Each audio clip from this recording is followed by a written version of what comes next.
السلام علیکم ورحمۃ اللہ وبرکاتہ۔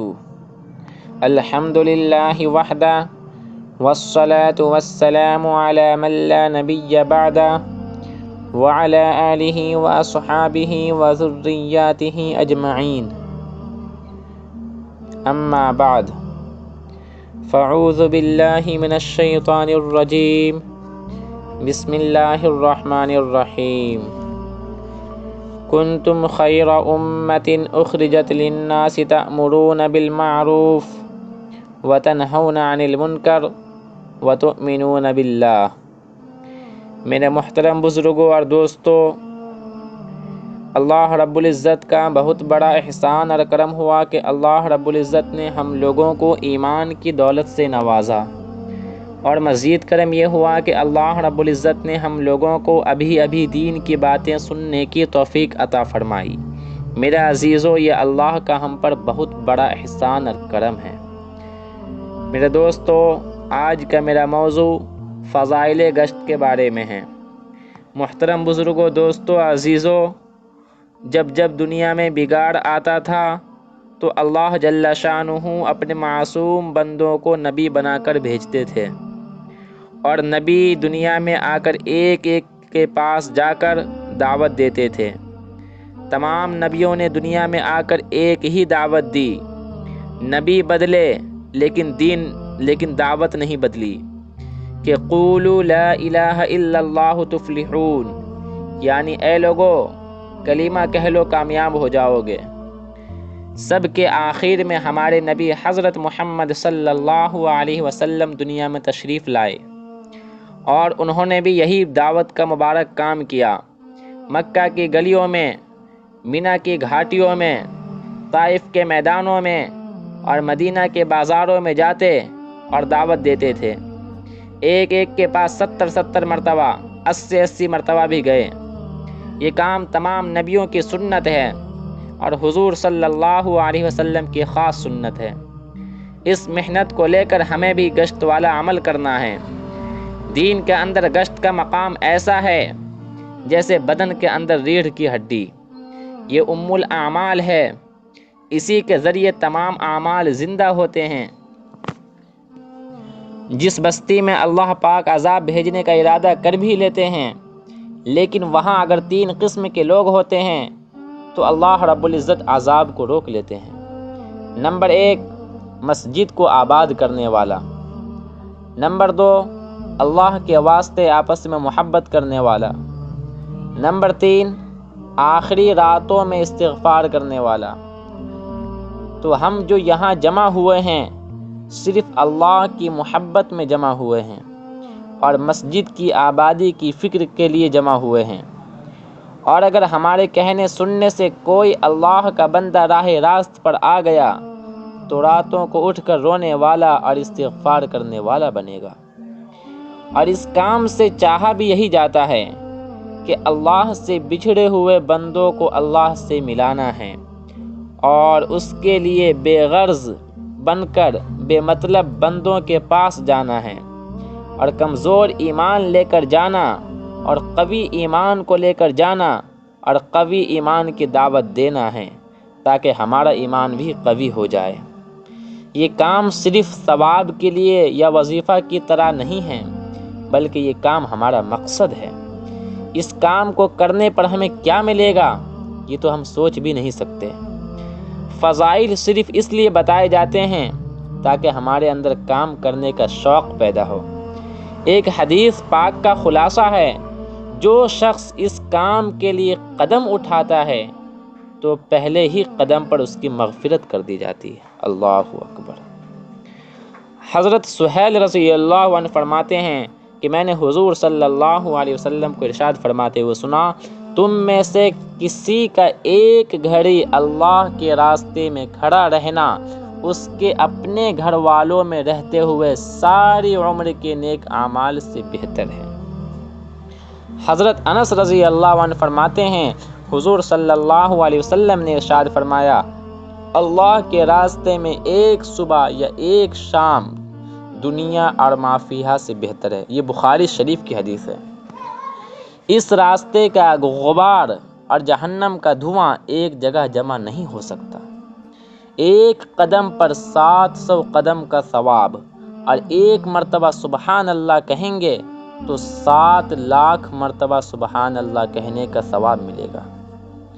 یہ بہت اونچا عمل ہے، نبیوں والا عمل ہے، اس لیے اس کے کچھ اصول اور آداب بھی ہیں کہ اصول اور آداب کے ساتھ کام ہوگا اور مجاہدے اور قربانی کے ساتھ ہوگا تو ہدایت وجود میں آئے گی۔ لہٰذا سب سے پہلے گشت کے لیے 2 نمازوں کے بیچ کا وقت فارغ کیا جائے اور 4 عملوں کے ساتھ کیا جائے۔ ایک عمل تو یہاں پر بات جاری رہے گی، دوسرا عمل دعا اور ذکر کا ہوگا، تیسرا عمل استقبال کا ہوگا، اور چوتھا عمل گشت کے لیے جماعت بستی میں جائے گی۔ تو بتاؤ اس عظیم کام کے لیے سب تیار ہیں؟ انشاءاللہ ہم سب تیار ہیں۔ بتاؤ کتنی جماعتیں بنائی جائیں؟ رہبر، متکلم اور امیر کون رہیں گے؟ دعا ذکر میں کون بیٹھیں گے اور استقبال کے لیے کون رہیں گے؟ جب طے ہو جائے تو کہنا اچھا بھائی اپنا اپنا کام سن لو۔ بات کرنے والا دنیا میں آنے کا مقصد بتلائے، ایمان اور اعمال کی قیمت بتائے، اس طرح ساتھیوں کا ذہن بنا کر ذمہ داری سمجھائے تاکہ جب تقاضا آئے تو اپنے آپ کو قربانی کے لیے پیش کرنے والے بنیں۔ دعا اور ذکر کا جو عمل ہے یہ پاور ہاؤس کی طرح ہے، ان کا جتنا تعلق اللہ کے ساتھ ہوگا گشت میں جانے والی جماعت کو اللہ کی طرف سے اتنی ہی مدد ملے گی۔ اس لیے یہ ساتھی گشت میں جانے والی جماعت کی نصرت کے لیے دعائیں مانگے یا تیسرے کلمے کا ورد کرے۔ استقبال والے ساتھی کو چاہیے کہ وہ دروازہ پر جوتا چپل اتارنے کی جگہ بتا دے۔ جب وضو سے فارغ ہو جائے تو نماز کے لیے پوچھے کہ ماشاء اللہ آپ نے نماز پڑھ لی ہوگی، اگر نہ کہے تو پڑھا دے، اور جب نماز مکمل ہو جائے تو اٹھنے سے پہلے مسجد میں جہاں پر بات ہو رہی ہے اس میں بیٹھنے کی دعوت دے کر اسے مجلس تک پہنچا دے۔ چوتھا عمل، جو جماعت بستی میں گشت کے لیے جائے گی اس میں کم سے کم 3 اور زیادہ سے زیادہ 10 آدمی جا سکتے ہیں، جس میں 2-4 ساتھی نئے ہوں اور اس میں 3 ساتھی کو طے کر لیں۔ ایک رہبر جو مقامی ہو، با اثر ہو، با صلاحیت ہو، بستی میں سب اس کو پہچانتا ہو، نابالغ بچے کو رہبر نہ بنائے۔ دوسرا متکلم، تیسرا امیر۔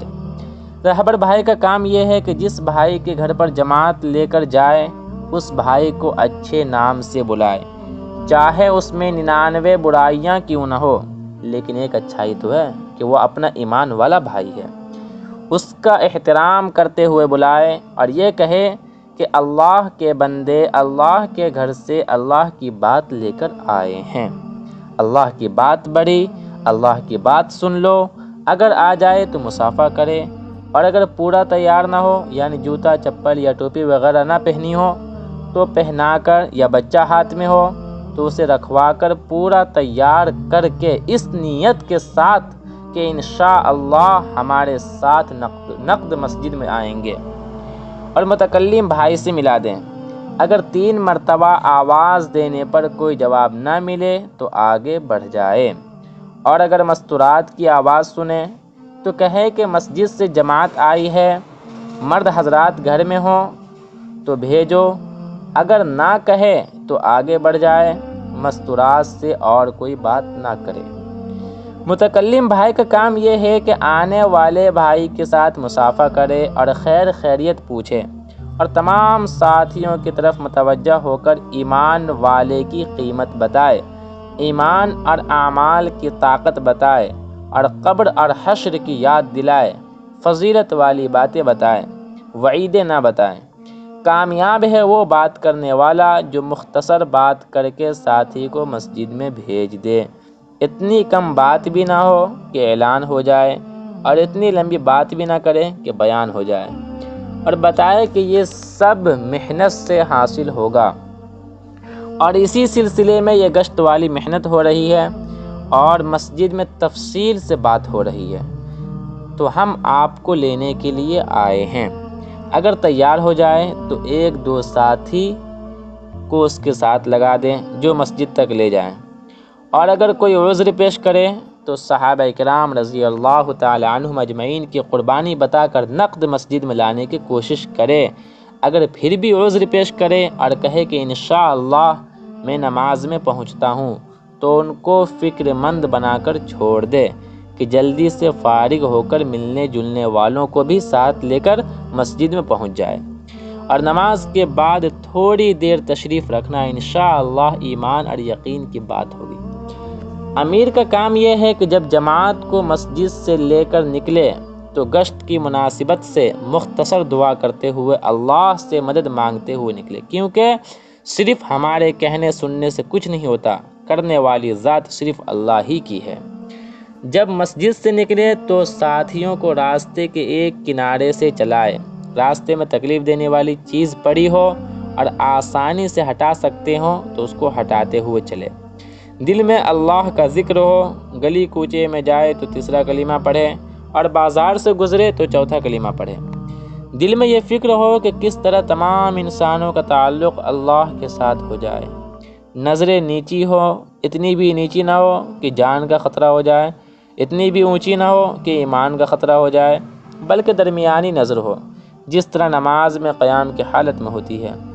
یہ گشت جو ہے نماز کے باہر کی زندگی کی مشق ہے کہ امیر کی اقتدا، زبان پر ذکر، دل میں آخرت کی فکر، نیچی نظر، ادھر ادھر نہ جھانکنا، بات چیت نہ کرنا، صرف متکلم کی بات سننا اور آخر میں استغفار کرنا۔ 24 گھنٹے ہمارے اسی طرح گزریں، اس کی یہ مشق ہے۔ اگر کوئی ساتھی ذکر سے غافل ہو تو اس کے قریب جا کر ذرا اونچی آواز سے ذکر کرے تاکہ وہ بھی ذکر کرنے والا بن جائے۔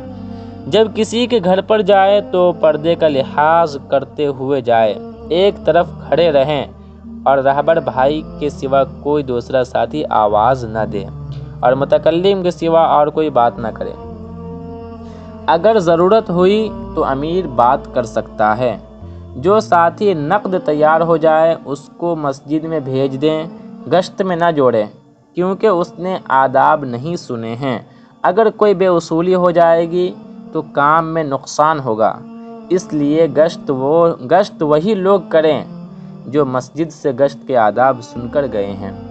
جب گشت ختم کرے تو ندامت کے ساتھ استغفار پڑھتے ہوئے مسجد میں داخل ہوں، اور جہاں پر بات ہو رہی ہے سب ساتھی اس میں جڑ جائیں، اور بات کرنے والے کو چاہیے کہ اذان سے 10 منٹ پہلے بات ختم کر لے اور کہے کہ انشاءاللہ نماز کے بعد بھی بات ہوگی، تو مختصر سنت وغیرہ پڑھ کر جڑ جائیں اور اوروں کو بھی جوڑیں۔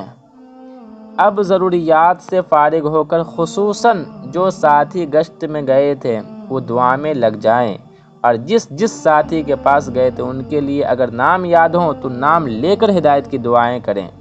اسی طرح اصولوں کے ساتھ گشت کریں گے تو انشاءاللہ وہ گشت قبول ہوگا، اور اگر گشت قبول ہو گیا تو اس کے بعد جو دعا کریں گے وہ قبول ہو جائے گی، اور دعا قبول ہو گئی تو ہدایت پھیلے گی۔ اس لیے چاہے کام کم ہو لیکن اصولوں کے ساتھ ہو اور ہمارے بڑوں کی منشا کے مطابق ہو۔ اللہ ہم سب کو اصولوں کے ساتھ کام کرنے کی توفیق عطا فرمائے، آمین۔ اور دعوت تبلیغ کے لیے اللہ رب العزت ہم لوگوں کو قبول فرمائے، آمین ثم آمین۔